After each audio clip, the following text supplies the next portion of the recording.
उनसे मिलाने वाले मुझे आज के हमारे मुख्य अतिथि और उस समय के हमारे एनएसयूआई के पूरे जिला के इंचार्ज थे और आज के हिमाचल प्रदेश की सरकार में सबसे लोकप्रिय, सबसे काबिल और अपने विभाग को पूरी ताकत के साथ चलाने वाले, और मुझे लगता है कि सभी विभागों में टॉप करने वाले हमारे हिमाचल प्रदेश सरकार में हमारे टेक्निकल एजुकेशन मिनिस्टर, जिनके पास यूडी भी है, श्री राजेश तिरमानी जी, जो इतनी प्रतिभा के धनी हैं कि उन्होंने आज पूरे हिमाचल प्रदेश में जो हमारा ये टेक्निकल एजुकेशन है उसमें बहुत ही बड़े काम किए हैं, और कुछ हमारी सरकार में वो इस विभाग को इतनी बुलंदियों तक ले जाएंगे, इसकी मुझे पूरी उम्मीद है। आपसे निवेदन रहेगा, हमारे अतिथि हैं और हिमाचल प्रदेश के सबसे काबिल और युवा मंत्री हैं, उनके लिए जोरदार तालियां बजाइए एक बार। उनका मैं अपनी ओर से और कांगड़ा परिवार की ओर से माँ वर्जेश्वरी के चरणों में उनको शत शत नमन करता हूं और धन्यवाद करता हूं कि वो हमारे इस प्रांगण में आए और उनका आशीर्वाद यहाँ पे सभी बच्चों को मिला। मंच पर मौजूद हमारे एपीएमसी के अध्यक्ष कांगड़ा के निशु मोंगरा जी, हमारे हिमुडा के डायरेक्टर प्रिंसिपल बरवा जी, और जितने भी यहाँ पर पॉलिटेक्निकल के प्रिंसिपल्स आए हुए हैं, पाठक जी जो सेक्रेटरी हैं, आप सबका बहुत बहुत धन्यवाद। जीते कुछ हारे, और सबसे बड़ी बात यह है कि आप सब खेलें, क्योंकि जब आप आओगे खेलोगे तो जीतेंगे भी और हारेंगे भी। और मैं तो ये समझता हूँ कि मैदान पर आना आज के लिए बहुत बड़ी बात है। जहाँ हमारी सरकार नशे के लिए काम कर रही है, चिट्टे के प्रति अभियान चलाया गया है। हाल ही में 15 तारीख को मुख्यमंत्री जी ने शिमला से इसका शुरुआत की है, और अभी 1 तारीख को शायद यहाँ से धर्मशाला से भी वो ये करेंगे। तो मैं बधाई देना चाहता हूँ सभी प्रिंसिपल्स को और यहाँ के प्रिंसिपल साहब को, जिन्होंने यहाँ पर इतने बड़े आयोजन का नेतृत्व किया और बच्चों को खेलों की तरफ बढ़ाया। और जो नशे का जो आज कारोबार यहाँ पे हिमाचल प्रदेश में फैल रहा है, उसको हम हर जड़ से ख़त्म करें, और इसकी शुरुआत हमें घर से करनी होगी, अपने अपने घरों से, उसके बाद स्कूलों से, उसके बाद सभी को हमें मिलकर ये काम करेंगे, तब हम इसका सफाया कर सकते हैं। क्योंकि कोई सरकार, कोई प्रशासन ऐसा काम नहीं कर सकता है जब तक इसका सारे आम आदमी हर घर से इसके लिए हम काम ना करें। संघर्ष, मेहनत, कड़ी मेहनत करोगे तो आप जीवन के किसी भी लक्ष्य को प्राप्त करोगे। संघर्ष के बिना दुनिया में कोई भी चीज संभव नहीं है। और आप ये बताओ कि आपको कांगड़ा कैसा लगा? आप लोग भिन्न भिन्न जगहों से आए थे, आपको कांगड़ा अच्छा लगा? कांगड़ा अच्छा लगा या भांगड़ा अच्छा लगा? कांगड़ा भी अच्छा था और भांगड़ा भी अच्छा था। आप लोग घूमे और लगभग 1992 में इसको आपने हिमाचल प्रदेश का एक पॉलिटेक्निकल उच्च संस्थान बनाया, और बहुत से बच्चे कांगड़ा से पॉलिटेक्निकल से पढ़ के, जेटीएस से पढ़ के बहुत दूर दूर आज काम कर रहे हैं, बहुत अच्छी अच्छी पोजीशंस में हैं। तो ये आपका आशीर्वाद है, ये कॉलेज आपका है, आप इसको जरूर आशीर्वाद दीजिएगा। और मैं आपसे चाहता हूं कि यहाँ पर इतना बड़ा कॉलेज है, पॉलिटेक्निकल है, और यहाँ पर चौकीदार नहीं है, तो मेरा आपसे निवेदन रहेगा कि यहाँ पे एक आप चौकीदार जरूर दीजिएगा। और दूसरा, ये जितने आप बच्चे देख रहे हैं, आप खेले, खूब खेले, लेकिन मुझे प्रिंसिपल साहब कह रहे थे कि कांगड़ा हार गया, कांगड़ा की एक भी सीट नहीं आई। तो सर ऐसा कुछ नहीं है, अगली बार कांगड़ा भी आ जाएगा, चिंता मत करो। तो उसके लिए मेरे आपसे निवेदन रहेगा कि यहाँ पर इनको स्पोर्ट्स को खिलाने वाला, इनके पास स्पोर्ट्स टीचर ही नहीं है, तो मेरा आपसे निवेदन रहेगा कि आप स्पोर्ट्स टीचर इनको जरूर दीजिएगा। और एक बड़ी मेरी जायज़ सी डिमांड है आपसे कि यहाँ पर एक ऑडिटोरियम है सर, जो बहुत पुराना है, और यहाँ पर जितने आसपास के लोग हैं, कोई फंक्शन करते हैं एजुकेशन लेवल का या कोई प्रतिस्पर्धा करते हैं, तो एक ही ऑडिटोरियम है यहाँ पर। तो मेरा आपसे निवेदन रहेगा, उसकी हालत बहुत दयनीय है, तो उसमें लगभग 25-30 लाख रुपया लगेगा। तो आज आप उसकी भी घोषणा करके जाएं कि अगली बार आप आएँ तो उस ऑडिटोरियम को देख के, जैसे टांडा मेडिकल कॉलेज का है, उस स्तर पे उसे बना दीजिएगा कि कांगड़ा और ये सभी बच्चे भी उसमें अपना प्रोग्राम कर सके। मेरी ये छोटी छोटी मांगे हैं आपसे, आप मुझे पूरी उम्मीद है, आप बड़े भाई हैं, आप हिमाचल प्रदेश के वरिष्ठ मंत्री हैं, आप जरूर पूरी करेंगे। आपका मैं फिर से कांगड़ा की इस पावन धरती पर बहुत बहुत आपका अभिनंदन करता हूँ, स्वागत। राजेश बनियाल जी, बोर्ड ऑफ डायरेक्टर हिमुडा, हमारे स्थानीय पॉलिटेक्निक के प्रिंसिपल और हमारे कॉलेज में सीनियर श्री बरवाल जी, यहाँ पे एसपी टेक्निकल एजुकेशन बोर्ड के सेक्रेटरी अशोक पाठक जी और डिप्टी सेक्रेटरी रविंद्र शर्मा जी, बाहर से आए हुए सभी प्रिंसिपल्स, हमारे नगरोटा इंजीनियरिंग कॉलेज के दीपक बंसल जी और अन्य यहाँ पे जितने मेहमान आए हैं, इन सबको मैं आदरपूर्वक संबोधित करता हूँ। और स्थानीय पॉलिटेक्निक के सभी फैकल्टी मेंबर्स और अन्य यहाँ उपस्थित श्रोतागण, और आखिर में सबसे महत्वपूर्ण सभी जो खिलाड़ी बच्चे, खास करके जो बाहर के पॉलिटेक्निक से आए हैं, स्थानीय बच्चों के साथ में उनको भी संबोधित करता हूं। 20 आज समापन की तरफ बढ़ रहा है और ये जो टूर्नामेंट जिसमें आपने पार्टिसिपेट किया, सभी के लिए जिंदगी भर के लिए यादगार क्षण आपकी जिंदगी के सुनहरे पन्नों में इसे जोड़ा है। आपने बहुत सारी चीजें यहाँ पे सीखी जो आपकी जिंदगी में काम आएंगी। जितने टेक्निकल इंस्टीट्यूशन में बच्चे पढ़ते हैं, वो अभी तक हमारा सिस्टम उनको एक मशीन की तरह डेवलप करने का है। ह्यूमन डेवलपमेंट के ऊपर कम फोकस है और टेक्निकली ट्रेनिंग पे ज़्यादा है। टेक्निकल ट्रेनिंग पे होना चाहिए, इसमें कोई दो राय नहीं है, लेकिन सबसे पहले हम ह्यूमन बीइंग हैं। हम अपने आप को भूल जाएं और सिर्फ एक रोबोटिक बिहेवियर में चले जाएं, वो बात ठीक नहीं है। इसलिए इन खेलों का बहुत महत्वपूर्ण भूमिका हमारे व्यक्तित्व निर्माण के लिए होती है। लेकिन जैसा वर्मा जी ने कहा कि टूर्नामेंट तो होते हैं, लेकिन बच्चों को स्पोर्ट्स टीचर नहीं है, इसलिए वो ठीक ढंग से सीख नहीं पाते, सही तरीके से पार्टिसिपेट नहीं कर पाते। स्पोर्ट्स में भी स्किल जरूरी है, सिर्फ जोश का काम नहीं है, इसमें स्किल्स की जरूरत रहती है। और हम अभी 24 नवंबर को हमारी जो कैबिनेट है उसमें एजेंडा लेके जा रहे हैं, जिसमें सभी टेक्निकल इंस्टीट्यूशंस में, चाहे इंजीनियरिंग कॉलेज है, फार्मेसी है, पॉलिटेक्निक हैं या जो बड़े ITI हैं, सभी में स्पोर्ट्स और म्यूजिक टीचर जो है वो रखने जा रहे हैं, ताकि बच्चों के व्यक्तित्व निर्माण में कोई कमी ना रहे। आज की डेट में बड़ी फास्ट चेंजेज है, टेक्नोलॉजिकल चेंजेज जो हैं दुनिया में आती हैं, आप उसमें अपडेट रहें। इसके लिए ज़रूरी है कि हमारे जो टीचर्स हैं वो भी अपने आप को अपडेट करते रहें। कई सब्जेक्ट्स के अंदर जो है हम देखते हैं कि काफ़ी समय से करिकुलम पूरी तरह से अपडेट नहीं किया गया है, उसको रिवाइज करने की ज़रूरत है। 5 साल में करते हैं या 3 साल में, लेकिन उसको और ज़्यादा फ्रीक्वेंटली हमें चेंज करने की ज़रूरत है। और जो भी हम बच्चों को पढ़ाते हैं उसका अप्लाइड पार्ट पढ़ाना जरूरी है।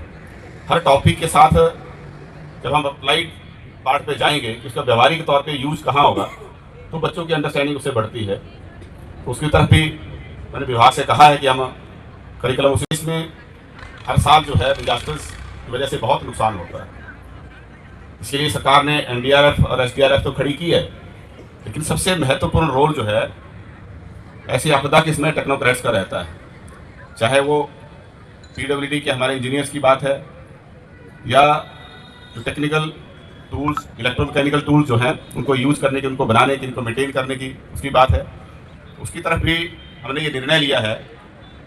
और जैसा मुझे अभी बताया पाठक जी ने और बरवाल साहब ने कि उसका जो करिकुलम है लगभग तैयार है, और जून 2026 से हर ब्रांच के, हर ट्रेड के बच्चे जो हैं वो डिजास्टर मैनेजमेंट का एक सब्जेक्ट जो है उनको पास करना जरूरी होगा। ऐसा करने से जहां आपको डिजास्टर मैनेजमेंट के बारे में, टेक्नोलॉजी का कैसे यूज करना है उसके बारे में जानकारी मिलेगी, वहीं पे इनडायरेक्टली जो है हमारे पास पूरे हिमाचल के रिमोट एरियाज में भी, क्योंकि आप हिमाचल के अलग अलग कोने से संबंध रखते हैं और लगातार ये इनफ्लो बच्चों का इंस्टीट्यूशन में होता है और यहाँ से पास आउट होकर जाते हैं, तो हम ऐसा करके जो है एक ट्रेंड मैन पावर जो है तैयार कर रहे हैं, जिससे डिजास्टर मैनेजमेंट में भी सहायता मिलेगी। और दूसरा, इसमें करियर भी काफ़ी ब्राइट है। जो बच्चे इस तरह के कोर्स करेंगे वो डिजास्टर मैनेजमेंट से जुड़ी हुई जितनी अथॉरिटीज़ हैं और ऑर्गेनाइजेशन हैं उनमें जॉब अपॉर्चुनिटीज़ भी उनके लिए बढ़ती है। तो ये कुछ कदम जो है हम उठाने जा रहे हैं बच्चों को प्लेसमेंट के लिए, नौकरी पाने के लिए आसानी हो सके। उसके लिए जब मैं बना था उसमें हमने ये कहा था कि ऑनलाइन एक पोर्टल जो है बनाना है और बच्चे सभी उस पर रजिस्टर्ड होंगे और उसके बाद जो एम्प्लॉयर है उसको बच्चों के बारे में जिस तरह का स्किल सेट उनको चाहिए, जिस ट्रेड से जुड़े हुए बच्चे उनको चाहिए, वो जो है उसमें एक्सेस करके उन बच्चों को शॉर्ट लिस्ट कर सकते हैं और बच्चे कंपनीज के बारे में जान सकते हैं कि कहाँ कहाँ उनके लिए अपॉर्चुनिटी है। वो पोर्टल जो है वो तैयार हो गया है, लगभग फाइनल स्टेज में है। बहुत जल्दी उसको हम लॉन्च करेंगे महीने भर के अंदर। और इसमें हमने थोड़ा उसमें एक कदम आगे जाते हुए जो बत्ती रोटी वाला इंडस्ट्रियल एसोसिएशन है, हमने उनके साथ भी उसका टाई अप जो है फॉर्मल तरीके से बहुत शीघ्र करने जा रहे हैं, जिसमें 600 के करीब इंडस्ट्रियलिस्ट जो है उसके मेंबर हैं। और ऐसा करने से हमारे पास उन 600 इंडस्ट्री का डायरेक्ट डाटा जो है वो हमें उपलब्ध होगा हमारे बच्चों को, और बच्चों का जो डाटा है वो 600 इंडस्ट्रियलिस्ट जो इंडस्ट्री से जुड़े हुए लोग हैं उनको उनका बायोडाटा उनको उपलब्ध होगा। तो ऐसा करने से उस प्लेटफॉर्म के जरिए प्लेसमेंट जो है काफ़ी आसान होगी। और हम उसमें ये भी प्रावधान कर रहे हैं कि हर विषय से जुड़े हुए कुछ मेंटर्स जो वॉलंटियर बन के बच्चों की हैंड होल्डिंग कर सके, वो भी हम उसमें प्रोविज़न कर रहे हैं ताकि बच्चों के जीवन को हम बेहतर बनाने के लिए जो है काम कर सकें। क्योंकि हमने देखा है कि लगभग 30-35 साल तक बच्चे जो है रिट एंड ट्रायल करते हुए ज़िंदगी में आगे बढ़ने की कोशिश करते हैं, लेकिन वो रूट तो अच्छा है, जैसा वर्मा जी ने कहा कि संघर्ष करके आगे बढ़ना वो अच्छी बात है, लेकिन संघर्ष फिर इतना लंबा हो जाता है कुछ लोगों के लिए कि वो संघर्ष में ही फंस के जो है वो रह जाते हैं। तो हम जो चीज़ें प्रूव्ड हैं, जो प्रूवन हैं, या जहाँ पे थोड़ी सी गाइडेंस से जो है वो बेहतर हो सकता है, जैसे हम कहीं जा रहे हैं अगर हम GPS ऑन कर लेंगे तो भूलेंगे कम, जो अवेलेबल टेक्नोलॉजी है उसका इस्तेमाल करना कोई बुरी बात नहीं है।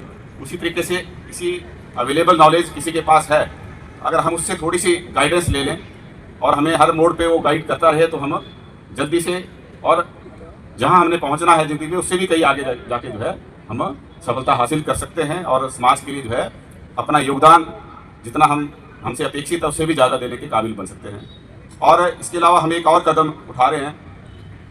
ये कदम उठाने के लिए बड़ा संघर्ष करना पड़ता है बतौर मिनिस्टर भी, क्योंकि हमारा जो सिस्टम है वो वेस्टेड इंटरेस्ट से जुड़े हुए जो लोग हैं उन्होंने एक कॉकस बनाया होता है और उसको ब्रेक करने के लिए जो है हमें बार बार हिट करना पड़ता है।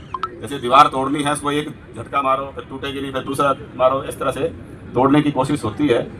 हम उसमें काफ़ी हद तक सफल हुए हैं और जो हमारा डायरेक्टरेट ऑफ टेक्निकल एजुकेशन है उसको भी हम रीस्ट्रक्चर कर रहे हैं और वहाँ पर एक अधिकारी जो है डिप्टी डायरेक्टर रैंक का वो एंटरप्रेन्योरशिप डेवलपमेंट के लिए लगा रहे हैं और एक अधिकारी जो है वो आपकी वोकेशनल स्टडी और आपके जो इंडस्ट्रियल ट्रेनिंग है या इंटर्नशिप है उसके लिए डेडिकेटेड व्यक्ति जो है उसके लिए वहाँ पे रखेंगे ताकि वो बच्चों को फैसिलिटेट करे। नहीं तो इससे भी बच्चों की एक्सप्लॉयटेशन होती है। कई जगह हमने देखा कि जो बड़ी रिप्यूटेड इंडस्ट्रीज हैं वो बच्चों को इंटर्नशिप देने के लिए भी पैसे लेते हैं। कुछ एक जगह ऐसी भी एजेंसी जो है खड़ी हो गई, इंडस्ट्री डायरेक्टली नहीं लेती लेकिन बीच में मिडल मैन जो है ऐसे तैयार हो गए हैं।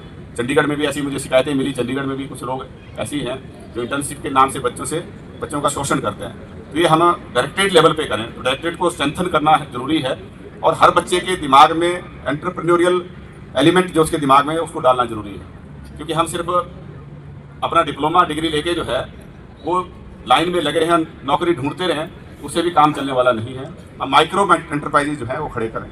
तो आप बच्चों से भी मैं कहूँगा आपके माइंड में कुछ भी आइडिया ऐसा आए जिसको आप एक बिजनेस एंटरप्राइज में कन्वर्ट करने में आपको लगता है कि ये पॉसिबल है, आप अपने टीचर से बात करें और टीचर से मैं अपेक्षा करता हूँ कि वो इंडस्ट्री से जुड़े हुए लोगों से संपर्क करें और अगर वो आइडिया हम एक स्टार्टअप में ले जाने के काबिल हैं तो उसके लिए हमने इस साल टेक्निकल एजुकेशन डिपार्टमेंट में ही इनोवेशन फंड रखा है 2 करोड़ का, लेकिन अभी 2 करोड़ रुपए में से एक भी एप्लीकेशन जो है उसको लेने के लिए नहीं आई है। तो आपके पास पैसा है, हम 10 लाख तक का एक स्टार्टअप के लिए जो है वो पैसा देने को तैयार हैं, बशर्ते आप कुछ ऐसी प्रपोजल लेके आएँ जो बच्चों के लिए फ्यूचरिस्टिक और पूरी सोसाइटी के लिए बेनिफिशियल हो।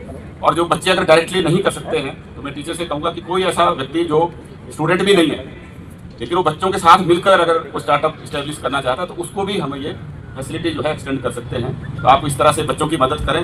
बच्चों के लिए जब इस प्रैक्टिकली आपको इस चीज़ का एक्सपोजर देंगे तो मुझे लगता है इससे बड़ी लर्निंग उनके लिए कुछ और नहीं हो सकती है। तो ये कदम जो है कुछ हमने टेक्निकल एजुकेशन को बेहतर बनाने के लिए जो है लाए हैं और ये कंटिन्यूस प्रोसेस है अपने आप को अपग्रेड करने का, अपस्किलिंग का, हर व्यक्ति के तौर पे भी, इंस्टीट्यूशन के तौर पे भी। हमें इस बात की खुशी है कि ये ब्रजेश्वरी माता की धरती में बसे इस पॉलिटेक्निक जो पहले जूनियर टेक्निकल स्कूल था और कितने विजनर के साथ उस समय के जो मुख्यमंत्री थे पंजाब के, क्योंकि पंजाब का हिस्सा था, और उन्होंने JTS के साथ में इंडस्ट्रियल एरिया भी बनाया और इसी तरीके का मॉडल हमें चाहिए था। लेकिन हिमाचल प्रदेश में मॉडल कुछ डिफरेंट हो गया और हिमाचल मॉडल जो है अब ज़्यादा सक्सेसफुल नहीं है। आज हमने एक मॉडल अपना लिया कि जहाँ भी मुख्यमंत्री जाते हैं या मंत्री जाते हैं वहाँ लोगों में एक ही होती है कि विकास का मतलब है कि नया इंस्टीट्यूशन खोलना, और हर जगह जो है डिमांड आती रहती है। तो जितने इंस्टीट्यूशन हैं वो भी ज़्यादा है, इतनी भी ज़रूरत नहीं है, लेकिन डिमांड अभी भी जो है वो चली है। तो क्वालिटी ट्रेनिंग देने के लिए, क्वालिटी एजुकेशन के लिए हमें कंसोलिडेशन की तरफ जाना जरूरी है। लेकिन ये तब होगा जब जनता का प्रेशर चुने हुए प्रतिनिधियों पे कम आएगा। अब जनता अगर अपने MLA को प्रेशर बनाएगी कि भाई ये इंस्टीट्यूशन खोलो, तो MLA जाके मुख्यमंत्री पे बनाएंगे और फिर हट फिर के नए इंस्टीट्यूशन खुलते हैं। पुराने हम उस लेवल पे अभी तक डेवलप नहीं कर पाए जिस लेवल पे हमारे पहुंचने चाहिए, तो नए तो बहुत दूर की बात है। आज हिमाचल प्रदेश में आप अंदाज़ा लगाओ, अगर कहीं 5-7 या 10 ही पॉलिटेक्निक होते और हमारे जो ITI 152 से ऊपर हैं, प्राइवेट भी हैं उतने ही, आज 300 के करीब ITI हैं, उसकी बजाय अगर 20-25 होते तो कितना बढ़िया इंस्टीट्यूशन को डेवलप होते। लेकिन क्वांटिटी इतनी ज़्यादा एक्सपेंशन हो गई है, क्वांटिटी इतनी बढ़ गई है कि आज जो है क्वालिटी ट्रेनिंग देना में जो है वो जितने रिसोर्सेज हमारे पास है उतना संभव नहीं लगता है। इसलिए इसके बारे में भी हम सबको सोच विचार करना है, क्योंकि जो कुर्सियों पे बैठे हैं उन्होंने इन बच्चों का भविष्य तय करना है। हम बच्चों को ध्यान में रखते हुए अगर फैसला लेंगे तो निश्चित तौर पे फिर हम क्वालिटी की तरफ जाएंगे। हमारे स्कूल एजुकेशन में भी यही हाल है। आज लोग जो है अपने लेवल पे फैसला ले रहे हैं। इस साल पहली कक्षा में लगभग 68,000 बच्चों ने जो है एडमिशन ली पूरे हिमाचल प्रदेश के अंदर, और 68,000 बच्चों में से 46,000 बच्चे जो हैं वो प्राइवेट स्कूल में गए। 46,000। जो बाकी 22,000 बच्चे हैं उन्होंने सरकारी स्कूलों में एडमिशन ली, जिनकी संख्या 10,000 से ज़्यादा है। तो एवरेज जो है एक स्कूल में 2 बच्चे ने एडमिशन ली। कई जगह एडमिशन किसी ने नहीं ली, कई जगह थोड़ी ज़्यादा होगी, लेकिन औसत जो है वो 2 बच्चे जो हैं एक सरकारी स्कूल में, प्राइमरी स्कूल में एडमिशन ले रहे हैं। तो आप अंदाज़ा लगा सकते हैं कि आने वाले 5 साल 10 साल बाद क्या स्थिति जो है इनकी होगी। तो मेरे कहने का मतलब है कि लोग अब इस बात को जानना शुरू हो गए हैं कि क्वालिटी एजुकेशन में और नाम की एजुकेशन में क्या फ़र्क है। मुख्यमंत्री सुखविंदर सुक्खू जी भी जो है कदम उठाए हैं और हमने स्कूलों को जो है वो मर्ज करके उनकी क्वालिटी के ऊपर ध्यान दिया है। हम Rajiv Gandhi day boarding school खोल रहे हैं। हर कंस्टिट्यूंसी के अंदर एक कॉलेज स्कूल खोलने की कोशिश हो रही है, और मैंने तो अपनी कंस्टिट्यूंसी में जो पुराना स्कूल था उसी को ही कन्वर्ट जो है Rajiv Gandhi day boarding school में किया है, ताकि हम नया खोलने के बजाय जो है उनको ही हम बेहतर बनाएं। और ऐसा भी बहुत सारे माननीय हमारे विधायकों ने किया है, और इसी दृष्टि से हम 100 जो हैं वो CBSE एफिलेटेड जो है वो स्कूल खोलने जा रहे हैं। अगले सत्र से वो शुरू हो जाएगी। CBSE से इसलिए क्योंकि उनकी थोड़ी गाइडलाइंस स्ट्रिक्ट हैं और उन्हीं को जो फॉलो करेगा उसी के हिसाब से जो है स्कूल की उसकी मान्यता मिलेगी, इसलिए उस तरफ भी कदम उठाए गए हैं। लेकिन स्कूल एजुकेशन के साथ हमें हायर एजुकेशन में और टेक्निकल एजुकेशन में भी इसी तरीके से आगे बढ़ना है। टेक्निकल एजुकेशन में भी हमें कुछ मर्जर ITI किए हैं। कुछ एक जगह पे 2 ITI थी, जैसे स्टेट ऑफ आर्ट और एक नॉर्मल ITI थी, उनको मर्ज किया है। कई जगह पे लड़के लड़कियों की अलग अलग ITI थी, उनको भी हमने मर्ज किया है, ताकि रिसोर्सेज का बेहतर तरीके से जो है वो इस्तेमाल हो सके और हम इन बच्चों को बेहतर भविष्य के लिए जो है अपना योगदान दे सकें। क्योंकि क्वालिटी में ही जो है शुभकामनाएं देता हूं जिन बच्चों ने यहाँ पे पार्टिसिपेट किया, और पार्टिसिपेशन ही हमारे लिए हमारा मकसद है। ये जो कंपटीशन कराते हैं ये सिर्फ इसलिए है ताकि इन इवेंट्स को आप सीरियसली लें। अदरवाइज हमारा जो व्यू पॉइंट है वो यही है कि जितने ज़्यादा बच्चे इसमें पार्टिसिपेट करेंगे हमारे लिए उतना अच्छा है, क्योंकि पार्टिसिपेशन से ही बहुत सारी चीज़ें सीखते हैं। जितने पैसे बर्बाद जी चाहेंगे उतने मिल जाएंगे। धन्यवाद।